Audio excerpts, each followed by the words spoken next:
Merhabalar, hoş geldiniz arkadaşlar. Bu videoda çok tatlı bir tepsi modeli göstereceğim. Böyle artan iplerimizi değerlendirebileceğimiz bir model. Ben bu tepsi projesinde artan böyle floş makrame iplerim vardı. Polyester makrame çeşitli markalardan. Onları kullandım. Ama siz dilerseniz evdeki herhangi bir çeşit örgü yününüzü kullanabilirsiniz. Kalınlıkları ince ise 2 kat olarak kullanabilirsiniz. Benim kullandığım kalınlık böyle bir şey. Evet, bu şekilde kullandığım tığ da 7 numara 4 milimetre tığ kullanıyorum. Evet, bir de şöyle bir tepsi tabanına ihtiyacımız var. Ahşap. Bunun etrafını ben tığladım. Birazdan göstereceğim nasıl tığladığımı. Bu ahşap tabanın santim ölçüsünü vereyim hemen. Şöyle gördüğünüz gibi 35 santim çapında bir tepsi tabanımız var. Evet, şimdi başlayalım. İlk önce tabanımızın etrafını yaparak başlıyoruz. Evet, polyester makrame ip kullanacağımız zaman şu uç kısmını yakıyoruz. Yoksa böyle ip sökülüyor. Şöyle. Evet, elimizi yakmadan şöyle biraz soğumasını bekleyelim. Evet, şimdi başlayabiliriz. Evet, şu şekilde sık iğne yapıyoruz.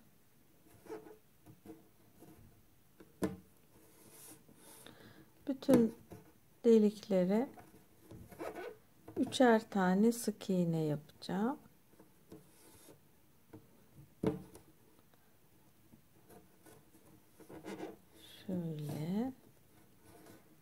Şöyle bakın. Evet, birini yaptım, diğerine geçiyorum.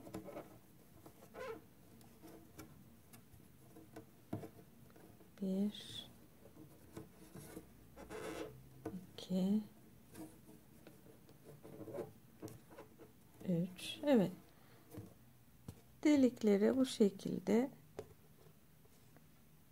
üçer tane sık iğne yaparak bütün etrafını dolanalım. Evet arkadaşlar, tepsi tabanımız hazır. Bu şekilde kenarlarını tığladık. Şimdi motiflerin yapımına başlayalım. Evet, şimdi başlayalım. Motiflere başlamadan önce ipimizi yakalım şöyle. Evet. Şimdi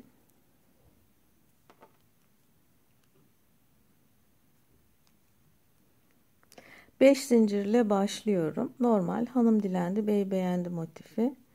1, 2, 3, 4, 5 birleştiriyoruz. 1, 2 zincir çekiyorum. İkili trabzan. Bir tane daha ikili trabzan. Bu motif örneğini çok göstermiştim birçok videoda.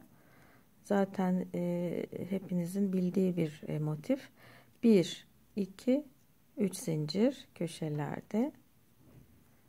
Evet. İkili trabzan. İkili trabzan. İkili trabzan. 1, 2, 3 zincir köşelerde. 1, 2, 3, 1, 2, 3 zincir. Evet. 1, 2 ve 3. Evet, bu şekilde yaptık. Şöyle bakın. 3 zincirle birleştiriyorum. Şuranın tepesine kıstırdım. 2 zincir çektim ve ipimi kestim. Evet. Şimdi hemen şöyle bakın. Bu ipin ucunu da hemen yakalım. Evet. Şimdi ikinci sıraya başlayalım.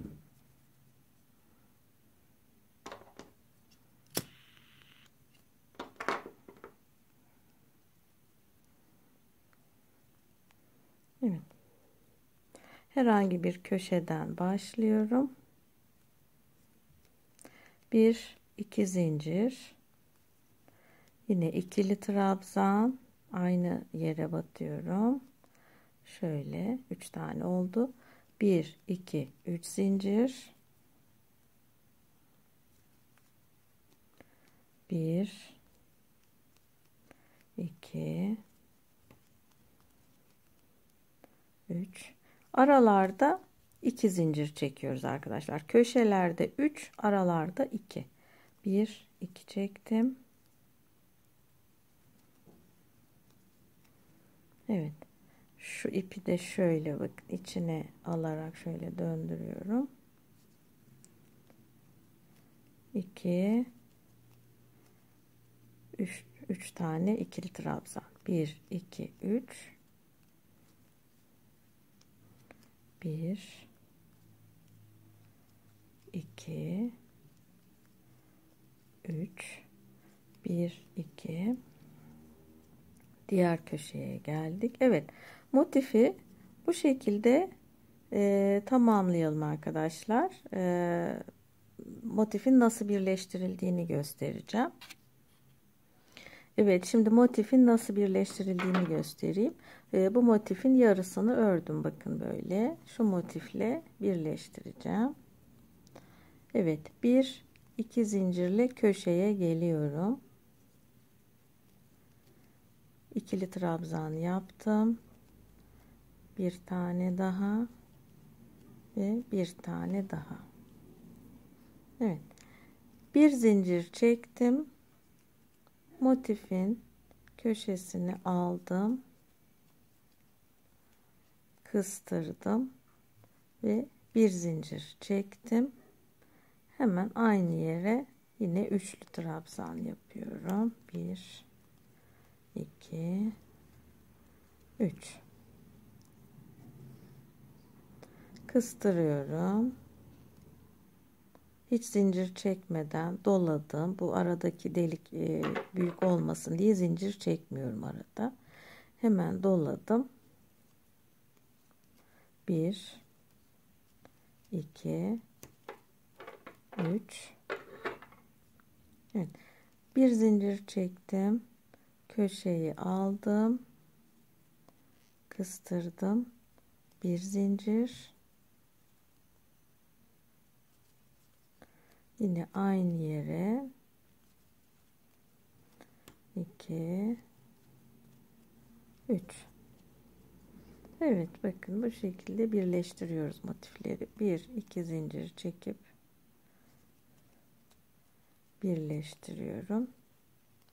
2 zincir çekip ipimi kesiyorum. Evet, motifleri bu şekilde tepsinin çevresini dolanacak uzunlukta öreceğiz. Evet, devam edelim. Arkadaşlar, motifleri tamamladım. Tepsinin yuvarlağın etrafını dolanacak kadar oldu. Benim ördüğüm ipimle toplam 1 2 3 4 5 6 7 8 9 10 11 12 13 14 15 16 17 18 19 20 motif ördüm. Sizin kullanacağınız ipliğe göre bu motif sayısı değişebilir. Benim ördüğüm motifin kenar uzunluğu bakın 5 santimlik bir kare motif bunlar. Şimdi üst kısmına ve alt kısmına sık iğne çalışması yapacağız. Evet, onu başlayalım.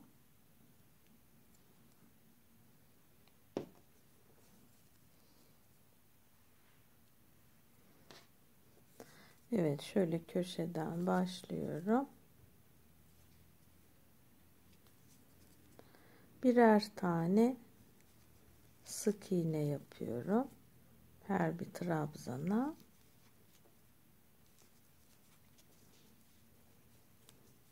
Evet, aralarda bir tane şöyle,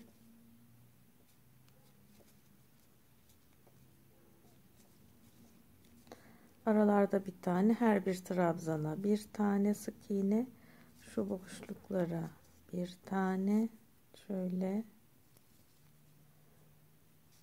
diğerine geçiyorum, şöyle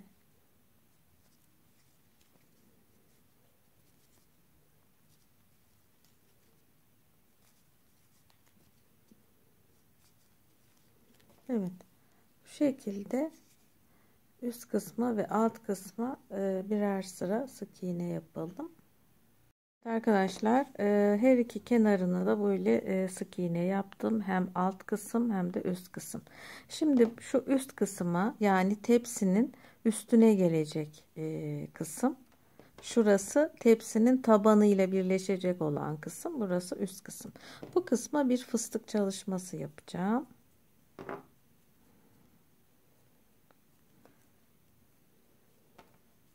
Evet, aynı ipliğimizle köşeden başlıyoruz. Şöyle ipimizi de içine alarak 1 2 3 zincir çekiyorum. Aynı yere batıyorum. Sonra bir ilmek atlıyorum diğerine. 1 2 3 zincir. Şu noktaya kıstırıyorum. Bir ilmek atlıyorum diğerine. 1 2 3 zincir, şuraya kıstırıyorum, bir ilmek atlıyorum diğerine. Evet, tepsinin üst kısmı da bu şekilde olacak. Siz dilerseniz farklı model uygulayabilirsiniz ya da bir sıra daha sık iğne yapabilirsiniz. Evet, bu şekilde devam edelim. Evet arkadaşlar, kenarlarını böyle yaptım bir sıra. Şimdi bu tepsinin kenarının böyle dik durması için iç kısmına şöyle bir kalıp hazırladım. Arasına keçe koydum. Şöyle kenarlardan dikeceğim. Onun öncesinde iğneledim. Şöyle bakın. Bu keçe, ince uzun keçeyi böyle aralarda dikişler yaparak böyle bir ince uzun keçe elde ettim. Onu da evde böyle bir kot kumaşı vardı. Onunla bu şekilde kapladım öncesinde. Sonra bu ördüğüm şeridin tersiyle bunun tersini yüz yüze getirip böyle lacivert iplikle buradan ince ince dikeceğim. Hem alttan hem üstten. Şöyle iğneleyelim. Onun öncesinde de şöyle evde 2 tane deri kulpum vardı. Şöyle. Onu da iki şeyin arasına koydum böyle. O da arada böyle dikilecek. Şöyle. Siz tabi bunu örgüyle de yapabilirsiniz. Evet, bu da tepsinin kulpları olacak. Sonra diktikten sonra da şu başlangıç ve bitiş noktalarını birbirine dikerek birleştireceğim. Sonra da tepsinin tabanına dikeceğiz. Evet arkadaşlar, dikiş işlemini tamamladım. Şöyle bakın. Kumaşla kaplı keçeyi örgüye diktim. Hem üst kısımdan hem de alt tarafından. Bu sapları da araya girecek şekilde yerleştirip diktim. Evet. Şimdi bunu tepsi tabanımıza şöyle yerleştiriyoruz. Bakın. Şu şekilde. Kenarlardan dikeceğiz. Önce bir iğneleyelim. Evet, kenarlardan iğneledik. Şöyle tepsi tabanımıza dikiyoruz arkadaşlar. Şöyle bakın. Bu ipi tığla içine hapsedeceğim. Şöyle karşılıklı alarak kendi ipiyle şöyle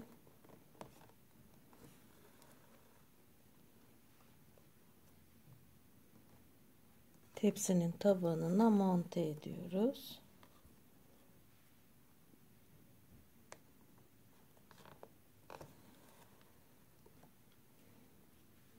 Evet, bu şekilde devam edelim. Sonrasında tepsimiz hazır olacak. Evet, tepsimiz hazır arkadaşlar. Bu şekilde taban kısmını da diktik. Evet, böyle oldukça hoş, böyle sıra dışı tasarım, güzel, otantik bir tepsi oldu. Oldukça da sağlam, bayağı bir yük taşıyabilir. Ben bunu zaman zaman işte çay kahve servisi vesaire tepsi olarak, zaman zaman da böyle minik motiflerimi, iplerimi falan koyarak örgü örerken sepet niyetine kullanacağım. Siz dilerseniz bunu böyle kenarını bir sıra yerine 2-3 sıra daha fazla yaparak sepet haline de getirebilirsiniz. Çünkü kenarına bu arasına keçe koyduğumuz için zaten sert duruyor kenarları. Bükülme vesaire olmaz. Evet. Daha önce birkaç tepsi daha yapmıştım. Onları da sizlere göstereyim arkadaşlar. Fikir olsun. Evet, şöyle bir tepsim var. Bunun yapılış videosu var kanalımda. Linkini açıklama kısmına bırakıyorum. Oradan bakabilirsiniz. Şöyle minik tığ işleriyle süsledim. Şu şekilde bir tepsi. Çok kullanışlı ve hoş, zarif bir tepsi. Bir de şöyle bir tepsi yaptım arkadaşlar. Şöyle yine ahşap taban kullanarak diğerlerinde olduğu gibi kenarlarında böyle minik evdeki daha önceki projelerden artan böyle minik tığ iş motiflerim vardı. İğne oyası parçalarım falan. Onlarla böyle dikerek kenarlarını süsledim taşlarla, pullarla. Şöyle göstereyim. Bu da çok tatlı. Sıra dışı çok zarif, güzel bir tepsi oldu şöyle. Evet, bu da bu şekilde. Evet, umarım faydalı bir video olmuştur. Diğer projelerimde görüşmek üzere. Şimdilik hoşça kalın.